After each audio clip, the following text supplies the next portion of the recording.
introduce yourself, man, because I'm not gonna do it. Hey, yo, what's up? This your boy Dante coming here, man. Two gentlemen having a conversation about America, and we have a difference of opinion. And definitely chime in, let us know what's going on. Again, my name is Dante, and I'm gonna let him introduce himself.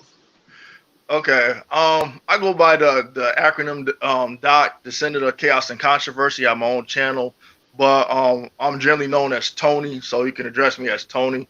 And I have I don't know, my points of views is to spark conversations, the uncomfortable ones, the ones that's not popular, the non-trending topics that people brush aside and kind of discard and just let fall by the wayside. So yeah, I made a video and Dante addressed it. But again, like he said, it's no malice, and the whole point of me being the antagonist, I said, so to speak, is to have these conversations, because a lot of conversations, like he said or mentioned earlier, behind the scenes, was that we talk at each other instead of talking to each other. Stop, take a moment, digress, listen to understand, instead of I guess going at each other, with the lack of understanding, so to speak. All right, and so my stance on the thing is that, because do you believe, and that's, I guess I'll ask that question, do you believe America is racist? I don't believe that it's racist in the sense that everybody defines it as being. I think, or I believe, that the tone of the racism is defined by who we don't see to really be in control. It's easy to point out the scapegoats, as like blacks would like to say in the black community, oh, it's the white person's fault, the white person's fault. I've done videos, probably a few, and I touch upon segregation. Now, people will say, why do you go to the past? Why do you always refer to the past in history? Because sometimes history has a good a point of reference to make the point. Now, to explain where my point is, where my standpoint is as far as is America racist. When you go back and you review the times during segregation, I'm not even going to go to slavery because that's going to, stir up the pot a little bit. But anyway, people didn't understand why segregation was successful and the point of white privilege. Now, you hear the arguments today that white people will say that, I'm poor, I don't have the upper hand. My white skin doesn't get me through certain doors. It doesn't generate wealth. It doesn't, all the talking points that we are all too familiar with. Mm-hmm. Now, when I talk about segregation, I said it came to a point just like before the segregation, there were those that were in place to make these laws. Like back then, I think in the 1805 or 1807, there was a lot of interracial relationships, and but then being that people were on common ground and were getting how should I say, getting along, there were those in certain positions that were like, we got to disrupt that unity. Okay. So when we jump to the timeline of segregation, you have people saying, okay, you got these Negroes that are free, they're entering into the workforce. You got these poor white individuals that have been in the workforce and stuff like that. They're also poor. They share they're on common ground. They're poor. How can we give value to one group to exclude another group? And that's giving the value to the skin tone of now saying like that's where the white privilege came into, like whites were entitled to go to restaurants, go to like libraries, drink out certain water fountains, all the things we all know when we read history and stuff, but not understanding why. But it excluded the black people, and we got the lesser than, and everybody else was now what I want people to understand is just because your privilege gained you some kind of credibility in certain areas that made you not identify with the Negro. I'm gonna come back to this talking point that it still didn't make you rich.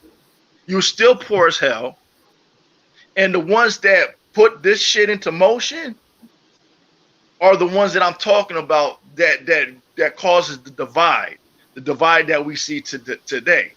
But those are the people that get away with the stuff that they get away with while we are here bickering and arguing amongst ourselves. So that's the part that I think people don't attack and address. And then I say, that's why I'll always go back to the question, who are the ones responsible for making the rules? Who are the ones responsible for putting the wheels into motion? Who's the ones that's responsible for creating the chaos that we tend to gravitate towards and be, how should I say, gullible enough to feed into the nonsense, so to speak? And then I said, unfortunately, I don't really want to put color or race into the factor, but who's the puppet master? Who's the wizard behind the curtain? You know, exploiting us. And that's the bottom line of why I asked that question. Yeah, man. I mean, I hear everything you're saying, and I understand to an extent. But the thing is, we keep going back to the past. I understand that. We understand segregation was wrong, Jim Crow was wrong. But what about the black people that has been complicit in our denigration? You know what I'm saying? We have black people that have gotten to positions of power. We had a black president for 2 terms, and nothing changed. So the thing is, we can't. For me, I'm looking at it as a black man, and I'm very black. I don't try to be white. I don't try to pander to whites. None of that. In America, man, we've been afforded rights that most people have not been afforded. So to go back to what happened in the past, I understand we need to teach that. We need to understand that. But where we are right now, man, we winning. I mean, when you got millions of, you got a lot of millionaires that are people of color, but what have we done to build up our community? I just get tired of us using these talking points about what the white man did and the white privilege. I see white people going through some of the same things I go through. I mean, when I was on the bus, white people were riding the bus with me. When I had to get on food stamps at one time, I went to the Department of Social Service, white people there with me too. Wherever I go, I've seen white people. So it's not this thing of, in the past, you had segregation, they couldn't sit at the counters. We all know that. But now we can go anywhere we want to. And right now, honestly, bro, I feel like black people have a whole leg up because look at what BLM has done, man. I mean, right now, everybody is catering to BLM. And you may not agree with them, but the society as a whole is agreeing with them. And I just don't understand, like, how America itself, again, it may have started out being racist. I get that. Also, we got to look at, too, I made a statement last night. We always talking about the buyers of the slaves, but we never talk about who sold the slaves. That was black people that sold people like us. See, now that's the thing, too, because, like, I've heard that talking point, and it's funny because my sister and I were talking about this because I brought something about the whole Wesley Snipes situation, whatever, about why they went after him and stuff like that. Because after he made that documentary, something about the walk, or I forgot what it was titled. But I was like, is it true that blacks, you know, sold other, or Africans sold other black? And then I had this conversation when I lived in Houston, and one of the guys that I worked for, he pointed out, he said, look, he said, that argument you kind of got to be careful with because it's not as cut and dry as people might think, because they use it as a deflection to like take away from what happened in America versus what happened in Africa. And it was a tribal thing, you know. You have to understand the drives from Nigeria to Ghana and all that, feeding into the transatlantic slave situation. But it was like the tribes that they said that went and stole other tribes and stuff like that. And you had like these dynasties, these kingdoms and stuff like that, whatever the case may be. It was like they stole them, but they didn't like really make them into like slaves. They were like more like servants into a certain class of servitude.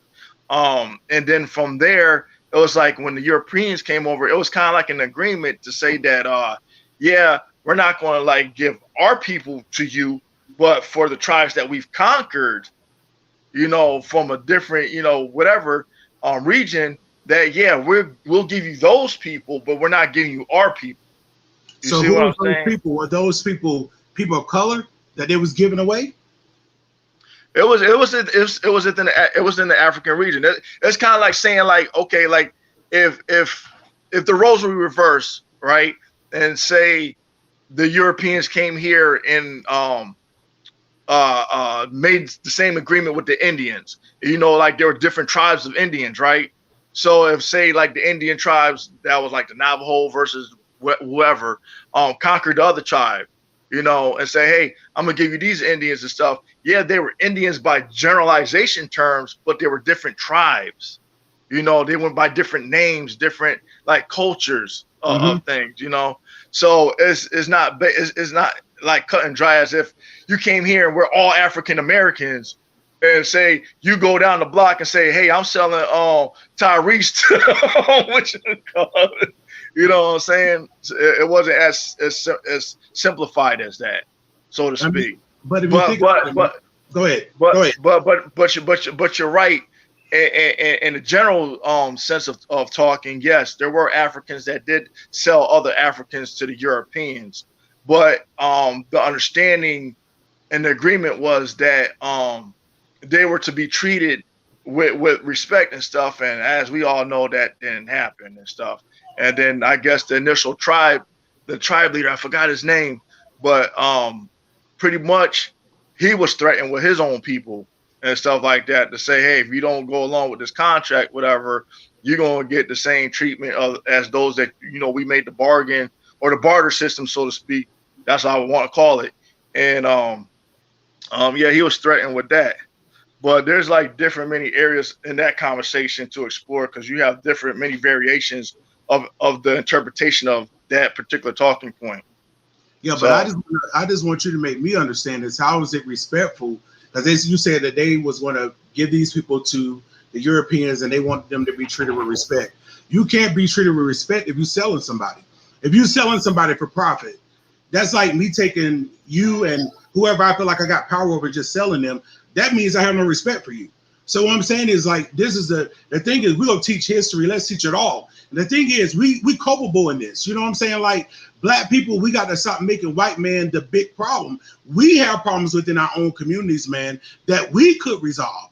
You know what I'm saying? We can't wait on Joe Biden. We can't wait on Donald Trump. Nobody to fix our problems. That's like you as a man and a father saying, I'm expecting a man off the street to come and run my household. It don't work that way. You run your household. And that's a thing that trips me out about Black America now because we so woke, man.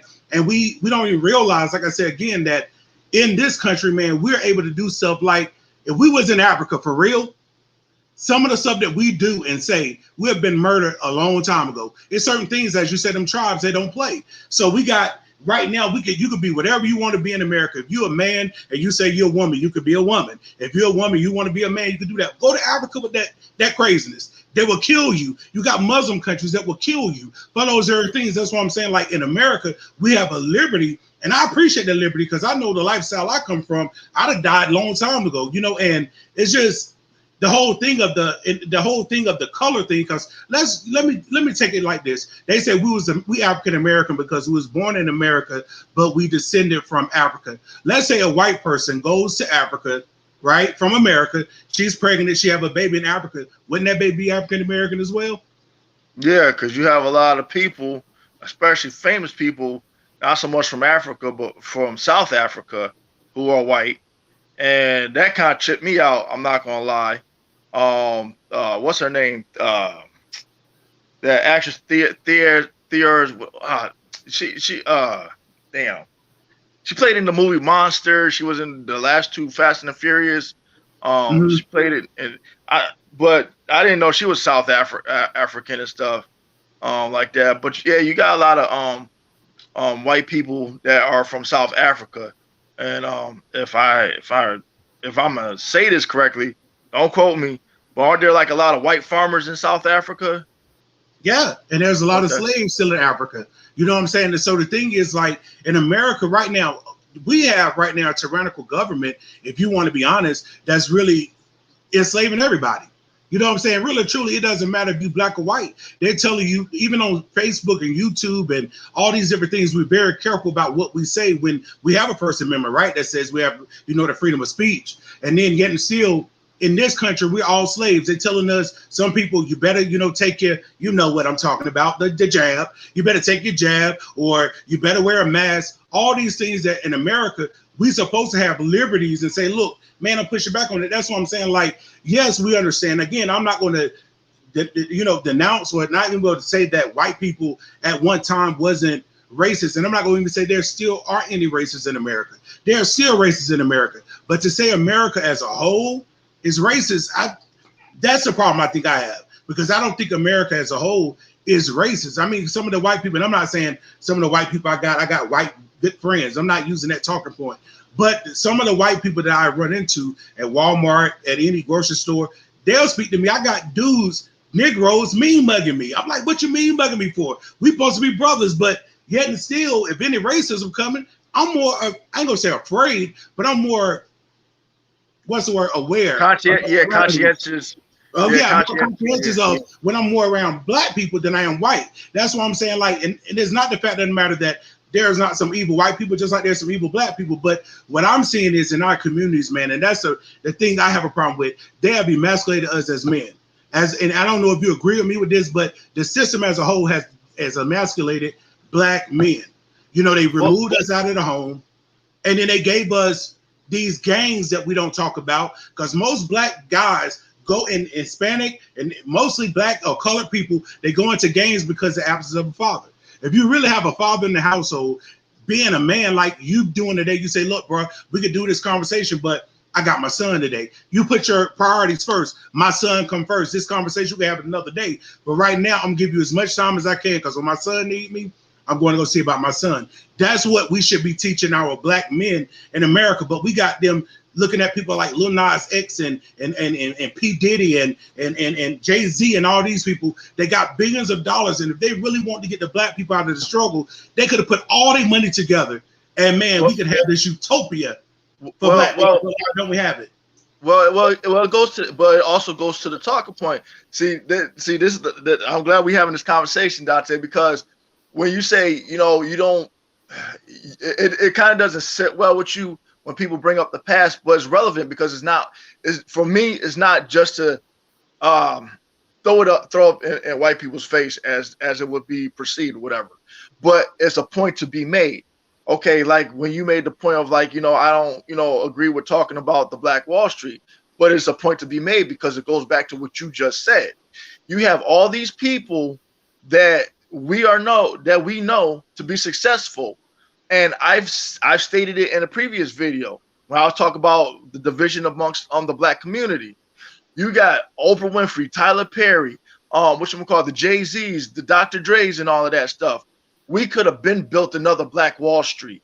We could have had our black banks and stuff like that. We could have had our own real estate. But the one thing that I say as a pattern to be careful, because if there's too much unity, which I could say yes and I could say no, because I'll be kind of contradicting myself when I look at the situation with Farrakhan and the Nation of Islam.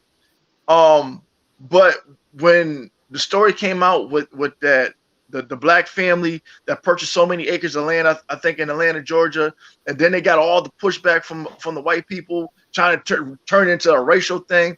And they were like, we didn't say that white people couldn't come in the community, but we're saying that we want to build a community for people, being that they said that can't be done and we don't do, because basically they're saying we're going to debunk all the rhetoric. We're going to debunk all the stereotypes. We're going to do something that they say couldn't be done. But then whenever you get somebody trying to take the initiative step to do something, there's someone that's always coming along to try to knock it down. So sometimes people just get tired and just throw their hands up and be like, I'm gonna just do for self. Because every time we try to put our best foot forward, here comes somebody in some shape, form, or fashion coming to just knock it all down, to destroy the progress before you even get started to be made. You know what I'm saying? So that's why I look at things from that perspective, so to speak. And I get that, man, and I understand that. But you said something about, we don't go back to the past. You said it is relevant. Let me throw this out at you. Let's say, for instance, you did a crime, you went to jail, You did your time. You paid your debt to society. Now it's time to go get a job, and they want to keep holding up your past. Would you not use the argument, I've already dealt with that. I already paid my debt to society. See, the thing is, we kind of want to play the middle. Like, okay, well, we don't want to focus on the past when it's concerning us. But then when it comes to the big old spooky white man, which I am scared of no man. I don't fear no man but God. But when it comes to spooky white man, everybody gets so nervous. I'm being honest with you. The unity that we can have in the black community, like I said again, we can have it if we stop being against each other. And to go back to Wall Street, let's be honest, we had some, and people, they vote monetarily this way with the Democratic Party. If you think about it, it was the KKK that kind of bombed Black Wall Street. They wanted to bring it down because they wanted everybody to depend on the system like they're doing now, man. They want people in general. They don't care if you're black or white. They want you to depend on the system. So any man that says, I'm going to do it for myself, even during slavery, black families stayed together, man. But then, you know, when I believe it was FDR came out and said, I'm going to give y'all a new deal. And then he gave us a new deal and moved the fathers out of the household. And then now we're seeing men more, they're men, but I'm like Joe Brown said, we got a lot of male lesbians with penises. They run around here, they like women, but they're weak. And the thing is because we don't have real men teaching men how to be men. And that's the thing I have a problem with. When you got a man that's shooting a gun that ain't even took the time to learn how to shoot and kill somebody that look like him. The only way I would kill somebody that look like me is if I'm defending myself. I don't want to hurt nobody personally. But the thing is, if right now this system that is saying black people, white people hate y'all, and the white people have privilege. But look at LeBron James kids, they don't have privilege. Look at all Kanye West kids, they don't have privilege. All these black people that have all these kids, Tyler Perry got a son. Do he not have privilege? He has privilege. But yet, see, we want to make it a white thing. But these black people that got money, their kids got privilege. They get to go to private schools. They get to wear the latest clothes. They get to have the latest phones and gadgets that come out. But yet and still, we want to make it all about white people when black people are just as privileged. Well, I don't understand that. Here's the crazy thing. Now I'm gonna flip it into agreeing with you, okay, based on sharing my upbringing. I said my life started out unfortunate. Okay, I told people that I'm mixed, I'm biracial. My mom was white, my dad was black. My mom committed suicide. Then Sorry to hear that, man. Didn't tell anybody who my dad was. Okay. There was speculation about why I was put up for adoption, but it's neither here or there. So the family that adopted me was all black, okay? Or should I say is, because they still exist. And both went to college, got their bachelor's degree. My dad, he was in the Air Force, got out, was a tool and die maker by trade, working at Pratt & Whitney. And my mom, she worked for the IRS and she was into real estate. And they both own like housing complexes where they rented out, you know, rooms and stuff like that. Mm-hmm. So my upbringing, yes, I went to a private school. I didn't want for nothing. I wasn't living off the government, off of none of that stuff. Was able to go on vacation to Disneyland, Disney World, and all of that stuff. Didn't have to blame the white man for anything like that. I wasn't taught that. Okay. But then there's a sense of reality that hit. Okay. And I was having this conversation with my dad like a few weeks ago because I was joking about it. I mean, we could joke about it, but really it's not that funny. In Hartford, where I grew up, the gangs and everything started to like just take over. It just got out of control and stuff like that.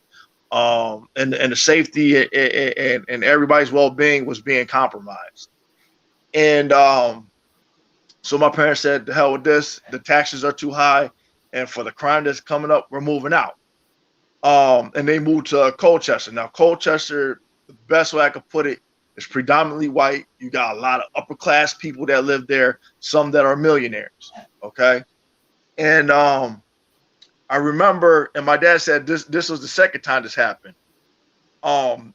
Living on Chester Street in Hartford, we were the first black people to ever move into a neighborhood like that. That was Italian, Polish, all white. They saw black people moving in. The cops got called on my dad.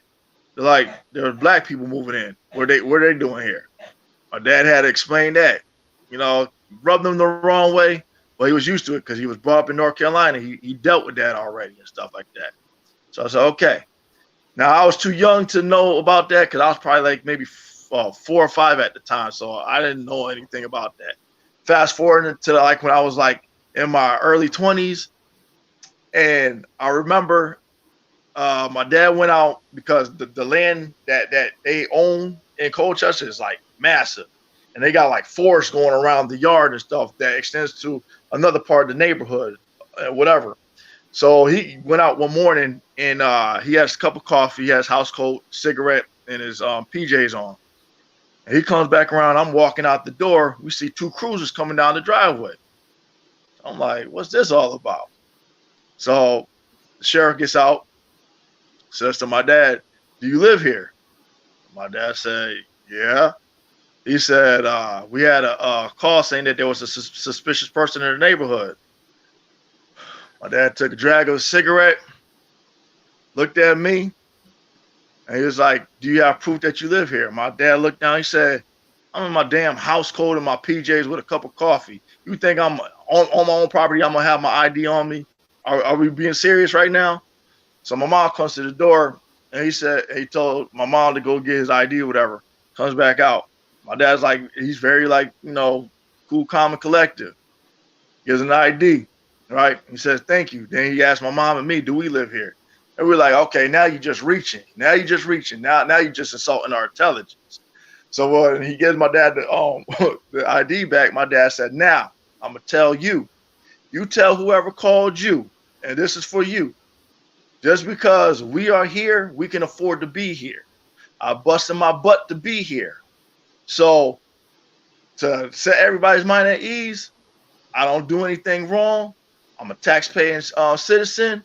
Whatever that this situation right here is something that we should be over with by now.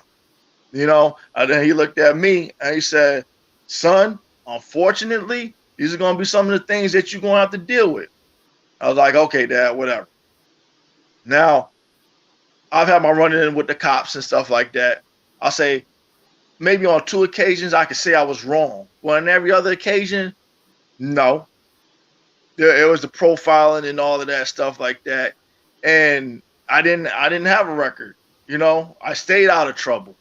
You know, and even though, like what I shared with you, yeah, I fell from grace and was entertaining certain things that I shouldn't have been entertaining, but still I kept to myself. I didn't interrupt everybody else's life and stuff just to feed my habits and stuff like that. But it's to say that there's some things here, like in certain areas that I try to point out. Yeah, we may have come a long way, but there's still that belief system that's practiced, the attitudes that still exist on some occasions. Not in every occasion, because like I said, you have to look at certain demographics because one demographic doesn't define other demographics. So yeah, you got to understand, man, there's ignorance in every walk of life. That's number one. And I was just talk, and the thing is, what I noticed, you have to admit you was privileged. So you dispel and you break up this whole thing of white people only having privilege, because you was privileged. You grew up and you was talking about all the land you had and how your father, you know, was able to work hard and become something. And this is things that even you're in your mindset. He taught you certain things. You went astray because of choice, because you chose to. But what I'm saying is you had privilege. You had 2 parents in the household that taught you right and wrong, even though, you know, and I apologize that you lost your biological mother the way you did, man. My heart goes out for you to that. But when it comes down to it, God placed you in a family to teach you some better things. And even what the police did back then, I don't know how long ago was that when the police did that with your father. How many years, decades was that ago? that was, I want to say, like, I'm about to be 45 now. I'll say that I've probably been like a good 20 years ago. Okay, so 20 years fast forward. And the thing is, we have in America now, the police is the enemy. But if you look in all these places, Chicago, New York, even in DC, where they have removed a lot of cops and defund the cops, crime is going up, man. And guess who's suffering? People that look like you and me. It's not the white people, and it's not the people that's defunding the police. They're living behind gated communities, and they have, security guards. It's black people like you and me that's doing our normal business that's getting killed. What I'm saying is, if we really care about our lives, man, and we say Black Lives Matter, which they do, but at the same time, if we really think they matter, then we should not be going and getting these politicians in places that gives two, I almost cuss, man, don't give nothing to care about us, man. They don't care. And so the thing is, we need to put people in position of power that's going to look out for Americans, not just white people, not just black people. Because me personally, I'm not African American. I never set foot in Africa. I'm American. That's all I know is America. I know if I went to Africa right now, they would kick me out because I'm Americanized, if you want to call it that way, because I'm American. And that's just a fact. But it's crazy, Dante. Like I have to look at like certain things though, because it's just like I know I agree on to a certain degree, and in some sense, where like it gets to a point where you shouldn't have to like wait for something that you had an agreement with or a contract with somebody or whatever. If that contract is null and void, and whatever the case may be, you're like, you know what? Okay. I'll learn my lesson, move on. I'll do for self. I'll pick myself up by the bootstraps, as they would say. Okay, but then some of the arguments that people present, I say, well, okay, and you said it yourself too. Like when you said with the LGBTQ community, it's like you had things put in place to protect that group of people. With the Asian people, with the anti-hate Asian, things was put in the group for that. You can't talk about the Jewish people because you even touch foot in that area and say the wrong thing is anti-Semitic or whatever the case may be. So it's like you see everybody else being protected and stuff like that. Like you said, when Joe Biden had that meeting with a group of black leaders or whatever, right, and how he came across condescending and stuff like that. And I was just like, and I said, you know what? I agree. I agree when people said, y'all want it. Okay. And it's crazy because you disagreed with this, but I said it because I looked at it like this. When Obama came into office, I stated how I looked at it. I said, damn. I said, we ain't ready for a black president. Not yet. Because I assume within that first year, I was talking with my friend. We both said at the same time, we thought in the first year he was going to be assassinated. I'm not saying it to be joking or I mean, I think all of us thought that way. I mean, I think everybody thought that. I mean, it wasn't just you. I mean, but he made it to 2 terms. Now, in a racist country, in a racist country, mind you, in a racist America, 2 terms. Right. But it's not to say that he didn't face some of that racial rhetoric and threats and stuff like that, because if you go look it up, you'll find out what he was dealing with, and then having to deal with the particular political parties and stuff when he wanted to get things pushed and passed, and they were like, no, we're not going to allow this to go through. But hold on, push back. You know that Obama had the House and the Senate when his first term. You know he had that. He pushed laws. Anybody that can sign in same-sex marriage, you got power. So this dude had power. What I'm saying is, like, when it comes to Obama, really and truly, this is a black man that black people voted for at a high level. We never voted on that level before. I know they said in 2020 we did, but I don't believe that. But in 2008, in 2012, I didn't vote for him in 2012. But Obama, they always say he was a fall guy because of what happened to Bush. Bush messed up for 8 years. Obama was a fall guy. But Obama didn't come in and do nothing anymore. He didn't do anything either. That's what made the racial divide more deeper, in my opinion, because and then they say Trump did it, but Obama, man, I'm telling you, and remind you, his mama was white, so he wasn't 100% black. So the thing is, but we seen the skin color, and everybody voted for this man. And he did nothing for America, man, nothing. The LGBTQ got theirs, we didn't get ours. See, and that's the thing. And then when the climate came to like towards like the end, like I think it was like the last year before he was going to exit his presidency, when the climate was getting hype with the police killings. I mean, but police killing, and it was just like, okay, what are you going to do? Because black people was looking at him under a microscope, saying, "Hey, how are you going to address this issue?" And he said, "Well, I'm gonna fund the police. I'm gonna give them body cams and stuff, so that way they can protect." And we're like, okay, but how are you gonna protect us? The ones that shouldn't be targeted. I'm not talking about the criminals, because I gotta make that distinction and stuff like that.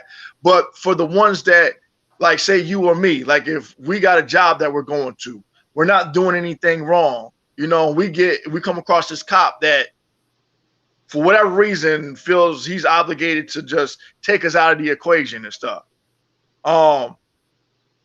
We were looking at Obama like, okay, what are you going to do to protect us against those type of individuals? I'm saying. Nothing was done. But then when it came to, like you said, the LGBTQ community, he was like, oh, let me sign this. And it's like, okay. But you know what? So the federal government don't really run the police. It's the mayors. It's the local. They run that. And so what I'm saying is, like, look at the mayors that we have. Like Lightfoot, you in Chicago, if you really want to clamp down on crime, you can. You don't want to, because at the end of the day, I think that they get more money. And then take into account too that some police have killed people.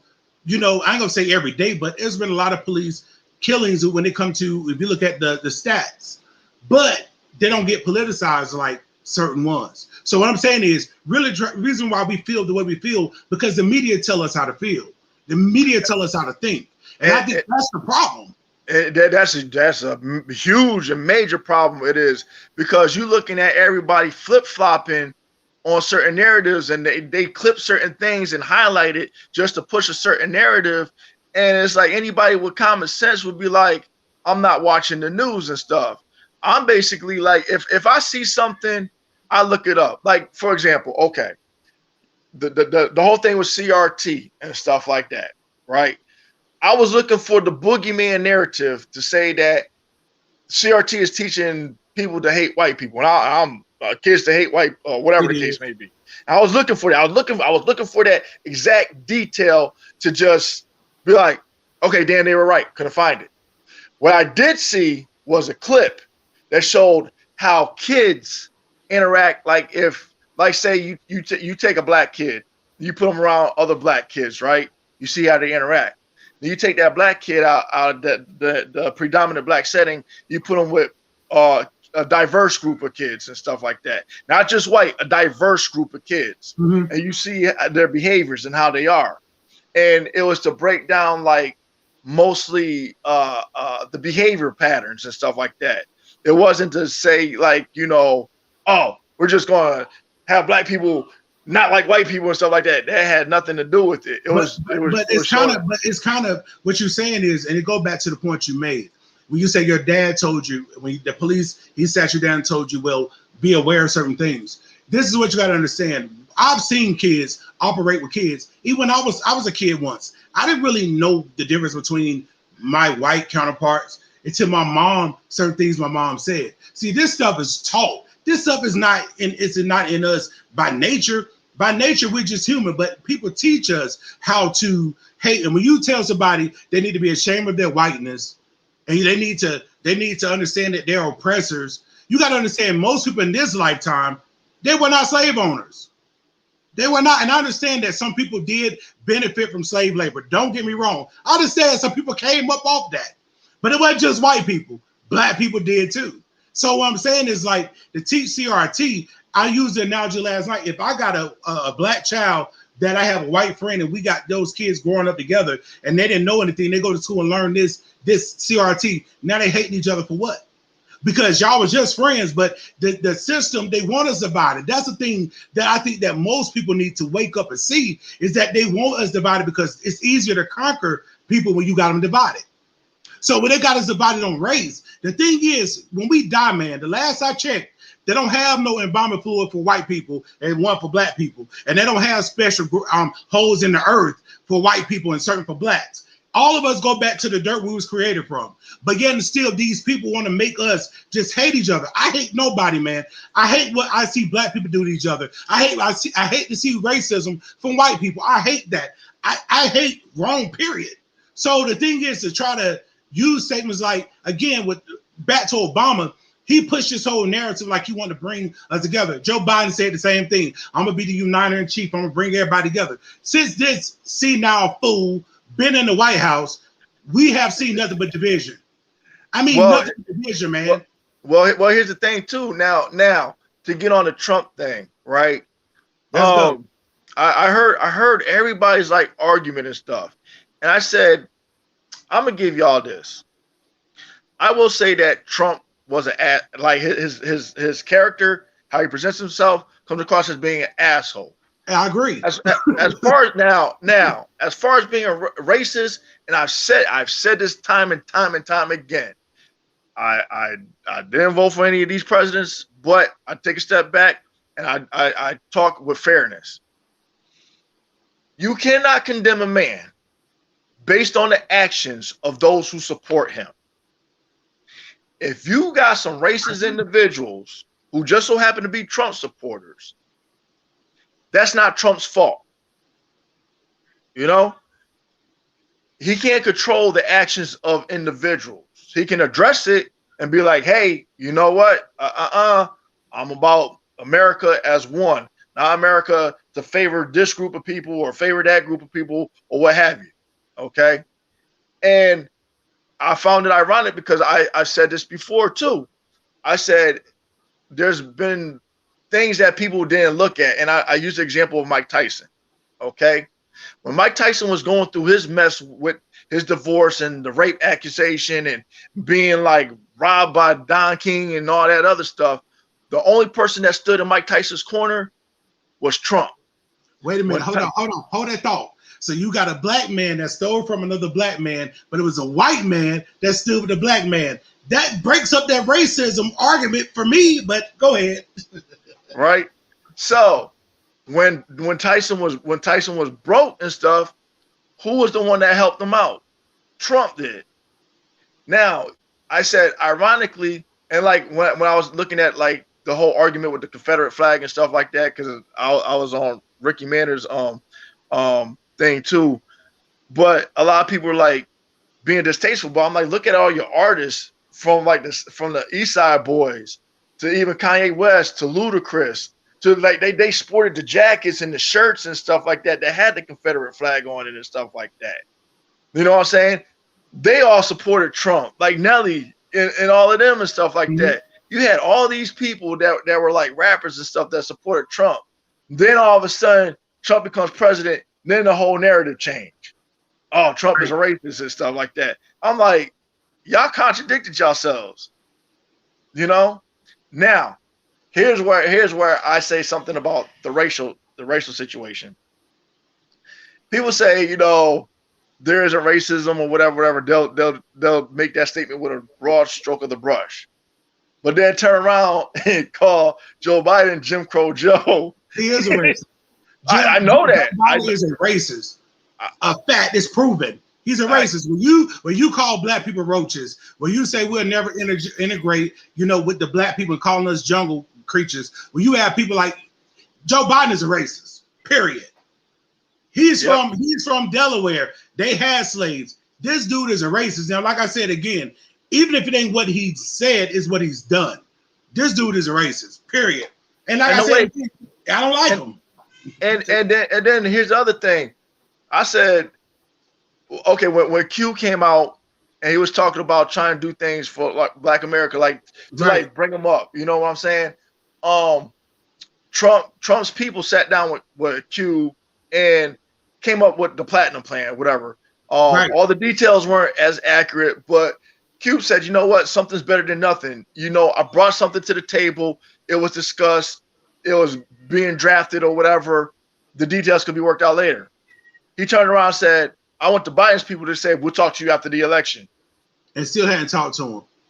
Still ain't talked to him 6 months later. And what I'm saying is, like, this is a thing again. Ice Cube is noble what he was trying to do, but all the money that they got, they can spend money on yachts and jets and everything else. Stop making the government get involved. Put our money together. That's the way you really want to see black people come up. If that's your real goal, get the government out of it. Take your money, pull it together, open black banks where, you know, you giving black people loans, where you're trusting people. Because again, if you can't talk about the white man if you're not doing nothing about it. You know what I'm saying? Like, I can't talk about the crime in my neighborhood if I'm never going out there trying to address it myself. I can't just be on the sideline to my, yeah, they just stop all their killing and shooting and I'm not doing nothing about it. So what Ice Cube is trying to do was noble, but at the same time, let's remove Joe Biden out of it. Let's move Trump out of it. Let's remove the whole government out of it. And let's just, black people, if that's what y'all want, let's come together and make it do what it do. But that's all we want, man, because I think all of them, the powers that be, and we don't know who they are because we don't see them. You know what I'm saying? But I'm saying the powers that be, they're pulling the strings on everybody. And us normal people, we being naive to the foolery. And so we need to wake up to that too. So that's the only thing I'm saying. Like, these people are not fooling me no more. I woke up. I'm not woke. I'm awake. I know what's going on. I'm conscious. I see what's going on. But you got a lot of people saying I'm awoke, but they're sleepwalking. They don't see what's going on, man. They really, really have an agenda to destroy humans. They want to get rid of us. Because, see, they already know that if we all come together, black, white, Chinese, Hispanic, if we all come together, it's more of us than it is them. They know that. And well, this is why they like to divide. This is why the divide is here, bro, because they know if we do what America did with Great Britain and have a revolt, they know, like, we're in trouble. And they know that, and I'm not sitting up here, I'm not advocating for violence, YouTube, but I'm just saying they know that America, we packing, we got our firearms, we good. That's why they want to strip us of our firearms and make us like Venezuela and Cuba. They want to make us just a communist, where they tell us what to do, man. In America, we have liberties. And I tell people all the time, they're not taking freedoms from us, man. We're giving them up. We're saying, here, give me a check. Give me $600 a month. You can take my freedoms. Give me this. Government, pay for my child care, pay for my housing. You can have all the freedoms you want until it's too late. What I'm saying is, America as a whole, we've been blessed to be put in a land such as this, man. Anybody that's born in this country, I always say, man, you're blessed, because we could have been born in a third world country, but God saw fit to let us be born here to make a difference, man. And I feel like we complain about a country where we have so much freedom and so much liberty. We complain about it, but none of us are getting tickets to go to Cuba. None of us are getting tickets to go to China. And none of us are getting tickets to go to Venezuela and all these places that are being really oppressed. Nobody's getting tickets to go live there. But you're complaining over here. I don't understand that. Well, here's the thing. Well, I think where some people coming from, I'm not talking about coming from an ignorant standpoint where like you are somewhat educated but not educated enough. You just jumping on bandwagons just to say this is what's popular right now, but you don't question certain things that's presented before you, so to speak. I think coming from if it came from a person that look at some of the injustices that goes on in this country, and I made it a point to balance the scales, because that's why I always try to advocate balancing the scales. Yeah, like when you talk about law enforcement, and people only assume that it was an issue that affected the black community, when I've made videos where you know that the white community, if not more, has been affected by the mishaps of law enforcement. But you don't see that on the news, though. You don't see nobody running around the streets. But why is that? Because the media don't want it that way. That's what I'm trying to say. Like, we got people like you, and a lot of other people, you know what I'm saying? I mean, that have voices. And the thing is, we got to be able to speak out, because the media, they love this divide, man. I seen the video you did where the white brother got shot, you know what I'm saying, and by the police. I heard nothing about that on the news. Nobody talked about it. Now, if it became a thing, like I said, with George Floyd, that was, to me, overly sensationalized. I think they made it bigger than what it was. Breonna Taylor, all of them, I think they made it bigger than what, because they had an agenda. They didn't really give up two flips about either one of them, but they was able to get agendas pushed because of what happened. And it was caught on camera. What I'm saying is, again, I don't think all black police are bad. I think that we get more black police in the force and get more people, more diverse. I put it that way. I ain't gonna say make it defunded, make it more diverse if that's the case. You know what I'm saying? Right. We should be able to police each other. And certain things you just should know is right and certain things are wrong. So the police will come to your house if you ain't doing nothing wrong. I ain't had the police show up at my house not once. Why? Because they ain't doing nothing. And I got dreads and I put my dreadlocks back in. Now people may say, well, why would you put your locks back in?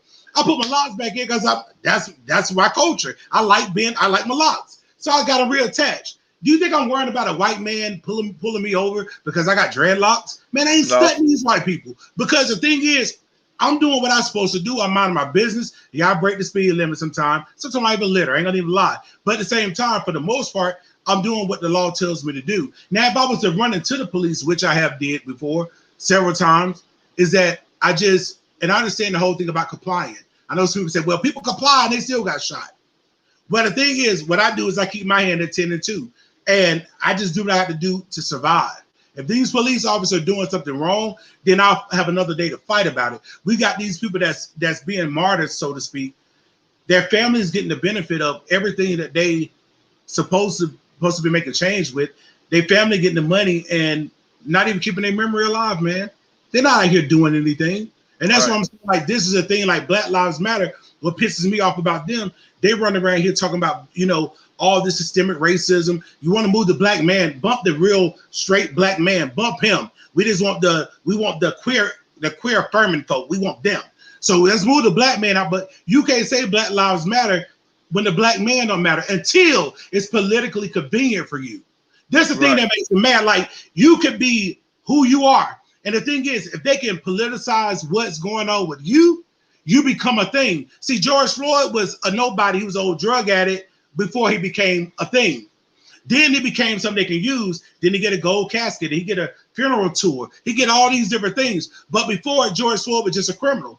To white people, black people, Democrats, Republicans, the whole nine. That's what he was. But then all of a sudden, Black Lives Matter swooped in, made a bunch of money off of him, and then basically kicked the black people to the curb and say, Tamir Rice, your mama, F you. Telling Breonna Taylor, your mama, F you. It's just a bunch of F yous, but but you move around white people. Make it make sense to me. Okay, so see, and that's the thing too, because I also did a video. See, like, and here's the thing too, Dante. Like, if I don't do a video that's trend worthy, that people are hip to the topic of discussion, I pointed out this, and I did a video based on, if you go down the rabbit hole, my videos and stuff. I talked about how much money Black Lives Matter generated, right? And I said, this is the reason why I don't support the organization. Like I say, I take a step back, I take enough in, and I kind of observe, and because, like, my dad always say, pay attention to detail. Yeah. Okay. So they said Black Lives Matter generated like $10.5 billion. Okay. Now think about this. Yeah, $10.5 billion. Now think about this. For an organization like that, that's supposed to be about Black lives, right? Okay. We had what, three stimuluses that came out, right? Yeah. Okay. That went across to Americans as a whole, right? Okay. Now think about that. When you were talking about building the black community back up, if forget about those that we mentioned earlier, if that organization, with the amount of money that it generated, was to invest in the black community, you know how much better off we would be. I'm not talking about just giving handouts, but creating opportunities. Yeah. You know what I'm saying? And making the environments better, for us, and for the education, the jobs, and knowing the law and stuff like that. Because that's another thing that we fall short on, is knowing the law, which should be beneficial to us.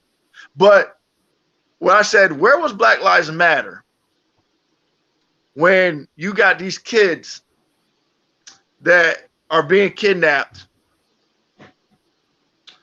you find their bodies, organs are missing. when you go to some of these areas and they have these stories that don't get too much attention, but you find these black men and women being hung, and they rule it as suicide. But there's foul play there because how did they get in that position by themselves? Where's Black Lives Matter? But see, the thing is, what you have to take consideration is that it may not just be because I guess because of where we come from the past, where black people were lynched. You think that black people don't hang black people? You think that black people don't get involved with the cartel? Because I know somebody from North Carolina that's local got involved with people from Mexico and all those different places doing drug deals. Went wrong. Them jokers are crucial. They will kill you, and that's what happened. You ever thought that it was a psychotic white supremacist that did it? No, it was a person of color. They was the cartel that did it. So what I'm saying is, like, a lot of this stuff now we can see that's going on, and because it's happened before, it's easy to deflect. And it's easier to say, well, look at the white man, because if you're looking at the white man, you're not realizing I'm the one that did it. So yeah, there are some people that's gotten hung, but Black Lives Matter don't show up when black kids are getting murdered. They don't show when if me and you right now was out here and we got shot, they don't show up.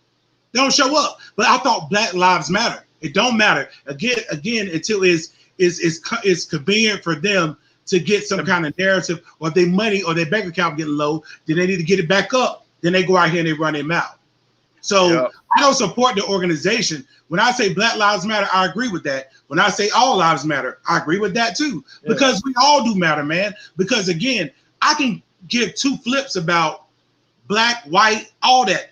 I'm just looking at the government. When they come down with that hammer, they coming down for people. They're not coming down for, they don't care about you being black or white. And don't you be married to, if you're married to opposite, or the if you're interracially married, you think y'all not gonna suffer the same thing?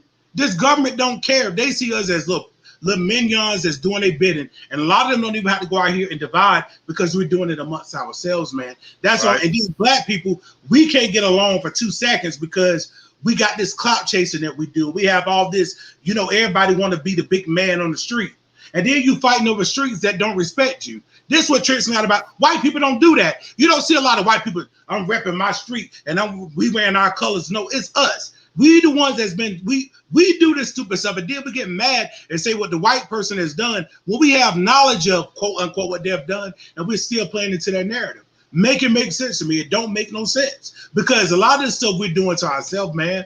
We're our own worst enemy at this point. And I said that many a times over too, because I said, like, I said, when you look at other groups, and I'm not saying that there isn't any like conflict in any other groups. I don't want to give that misconception, but to the degree and the level of where we are at on a multitude of levels, and I pointed out some of the examples.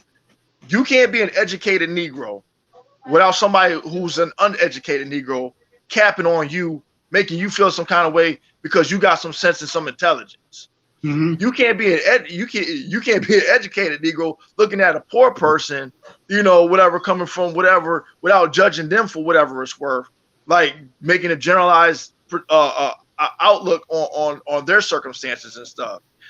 You can't be a certain tone of a black person or mixed as a black person without having another group of black people saying like, oh, you too good, or you too high yellow, or you got whatever. And or if you want a different class of black, you know, and like say, and then don't get the crime element coming into play and stuff, where you have people that are the working class versus the criminals and stuff like that. And it's just like so many layers. Don't forget about the elite. Don't forget about the elite. So it's a 3-class thing. You have the elite, you have the criminals, quote unquote, and then you have the normal people like us. So what they're doing is the elite is watching the normal people go like this.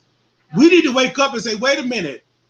All these amendments that was written was to make sure we could be protected against you. Not that we got to necessarily protect ourselves from each other, but y'all got us hating each other for no reason. And you mentioned something last night, and I want to kind of wrap it up because I know we've been on here about an hour. But you said something about Kaepernick last night. Can you go back to that point when you talk about Kaepernick last night? And I said, okay, I was making a point of where we we we need to understand, like when I made a reference of the past, when you look at the Jesse Owens and everybody else in sports and stuff that made their political stance and stuff by breaking through the racial barriers and advocating for, like, what was right and what was wrong and stuff like that, and initially not getting into like all the extra stuff with Kaepernick or whatever. His initial reason, from what I saw, because I don't follow sports like everybody else do, I'm not a diehard sports fan, was to bring awareness to, like, the police issue with the brutality and the killings. That was his stance, right? And then everybody turned it into a political thing, saying he was disrespecting the vets and he was being un-American and unpatriotic or whatever, so to speak. And I didn't really elaborate on it because I want to say, if that was your stance, to say that he was disrespecting the vets, then you could take that and go somewhere else with it, because my sister served in the military. She works at the VA. She's told me horror stories about how they treat the vets, how they're homeless, how the police harass the vets and stuff like that, how they deal with mental issues, PTSD, and can't get the medicine, or they're not fully what is it that, because she gets it, like you get a certain level of compensation for being in the military. If you're suffering from like a certain handicap or mental disorder and stuff, you get paid a certain amount each month or whatever from the government, I guess, or the VA. But when they deal with a mental health crisis or issues and stuff like that, they're not treated accordingly. And these are the people who went out and served to protect us and stuff like that.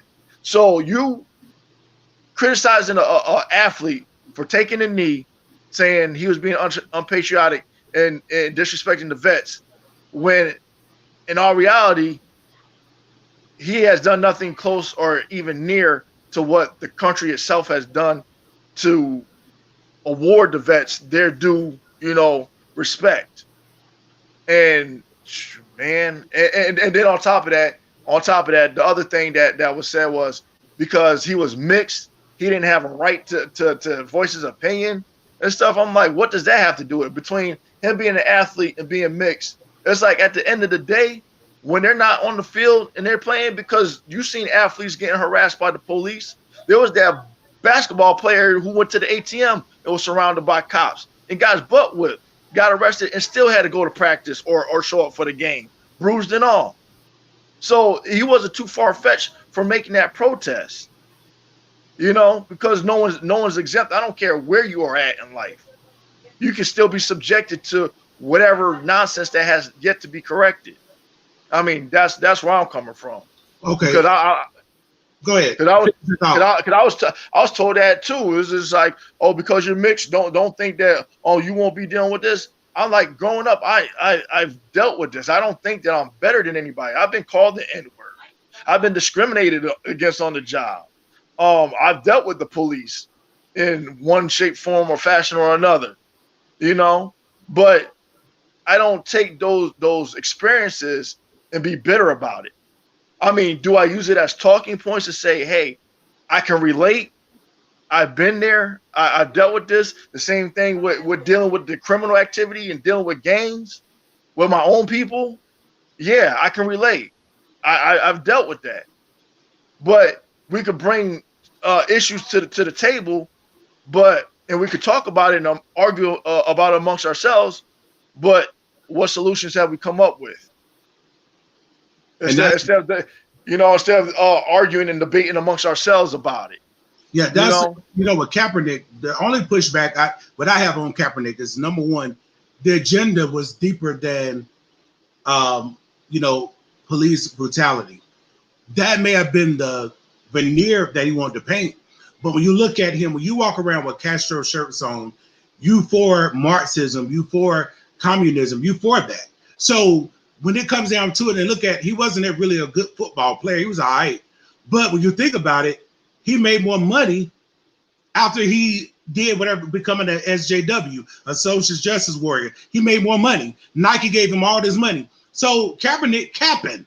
He capped. And the thing is, at the end of the day, you know, everybody was saying that, you know, as far as when it comes to the flag and being patriotic and all that stuff, I get all that. Like I said, again, this flag, it represents freedom. And I think that's what a lot of people in Cuba, we see it now. They're running around with that flag, not their own flag. They say, no, this represents freedom. Now I understand there's a whole lot of history that goes along with the flag, and we got to understand the person that even, you know, made the flag was the abolitionist. She wasn't a person that was a racist. She wanted to go against slavery. So the thing is, a lot of these talking points that I hear people saying, you know, as far as, you know, they was hating on Kaepernick. Only thing I hate on Kaepernick is that you sat up here and seemed like you was in a fight, but you're really not in a fight. You use your name and your platform. How many black people have gotten in trouble and gotten out of trouble because they got that bread?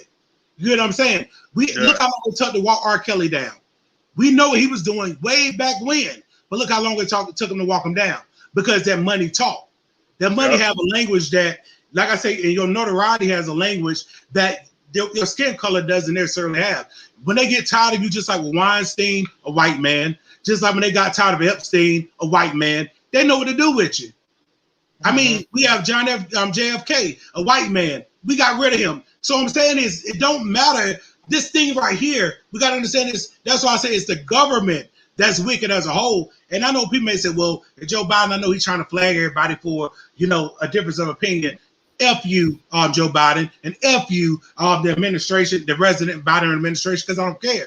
Because at the end of the day, real talk is real talk. And we got to start seeing what's going on. All these people in a position of power, these Marxists that's going around here acting like they got our back and they for us, man. What they want to do is break us down where we're nothing, man, to where we're just peasants. Look at the Hunger Games. They want us to have that mentality. They want us to run around here, you know, and they have these two-tier class. We have the elites and we have the peasants. And guess what? A peasant they want to destroy the middle class.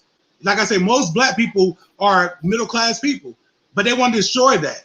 You know what I'm saying? Because they want two tiers. We have the really elite, and we have the broke people. Just like, I'm gonna say this, and I'm gonna be done. Look at Van Jones. You have Jeff Bezos gave that man $100 million, right?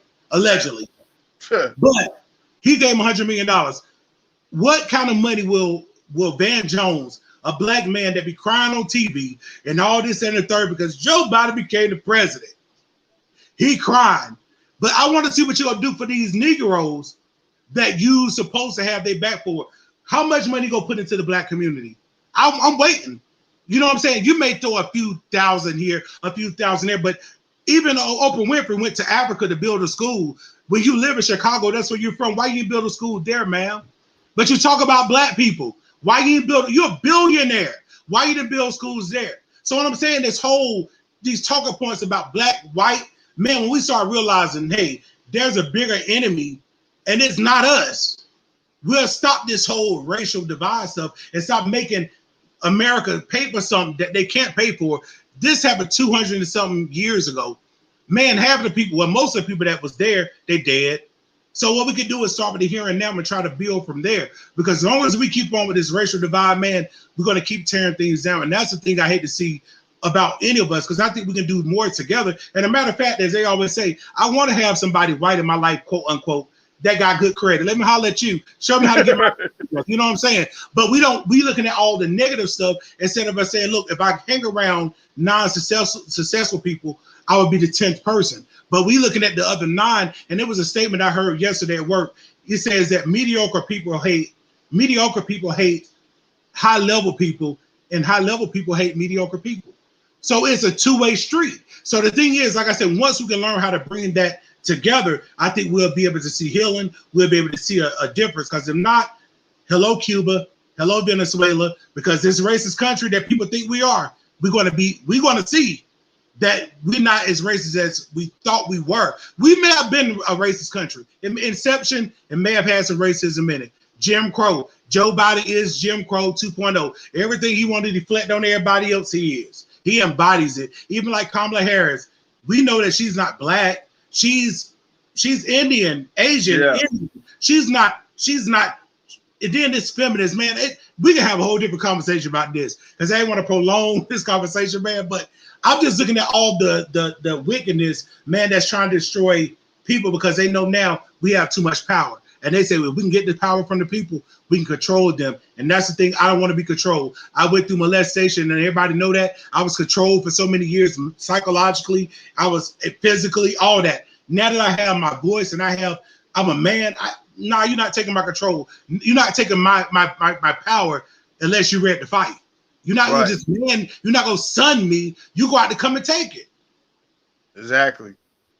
You know what I'm saying? So, man, I mean, and I appreciate this conversation. I've been reading in the chat, everybody talking about, some people saying this is not a debate because we agree on everything. We have not agreed on everything. We have difference of opinion, and that's what I'm saying.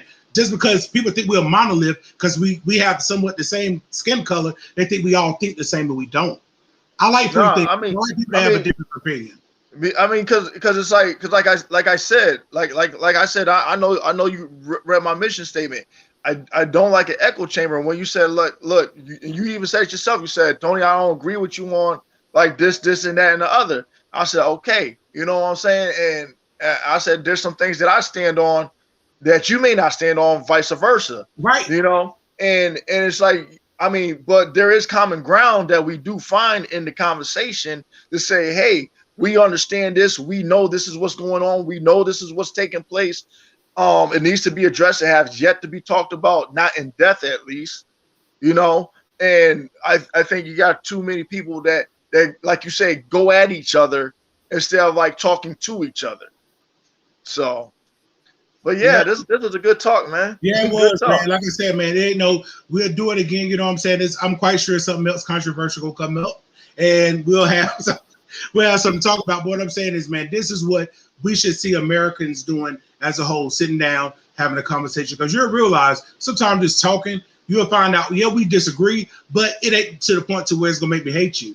It ain't to a point to where I won't have enough to do with you. We just disagree. And that's life. We don't agree on everything. You got doctors, some doctors say this, some doctors say that. And that's why you have a thing called second opinion, or they're going to get a second opinion because everybody have different ideas and different thoughts. And that's one thing about America, this melting pot that we're seeing is that everybody have different ideas. And if we all thought the same, we wouldn't have iPhone and Androids. We wouldn't have different kinds of cars. We wouldn't have different kinds of houses. We wouldn't have different styles of clothes, because if everybody thought the same. But because of difference of ideas, people are able to dress a certain way, drive a certain car, make a certain amount of money. You know what I'm saying? So differences are not always bad. You know what I'm saying? We just need to understand the differences and, and try to grow from there, man. So again, y'all, to everybody that's tuned in, I definitely appreciate you. Y'all see two black men that disagree, but not talking about, hey, I'm finna murk you. And when I see you in the street, I don't even know where this dude live. But ain't none of this stuff, man. No hate, and we ain't cussing each other out. I know that's more what people wanted to see, like us, cussing each other out, and because that's salacious. They want to see that, but I'm too intelligent. You too intelligent for that, man. And I appreciate the conversation, man. I really do. Same here. We need to do this again, though. Yeah, no doubt, man. So everybody tune in. Thank you. Like I said, I will put I will get some information from Tony, and I'll put it in the description in the chat. And then, we'll go from there. Like I said, man, I love y'all. Thank y'all for tuning in. And y'all stay up and stay blessed. Peace.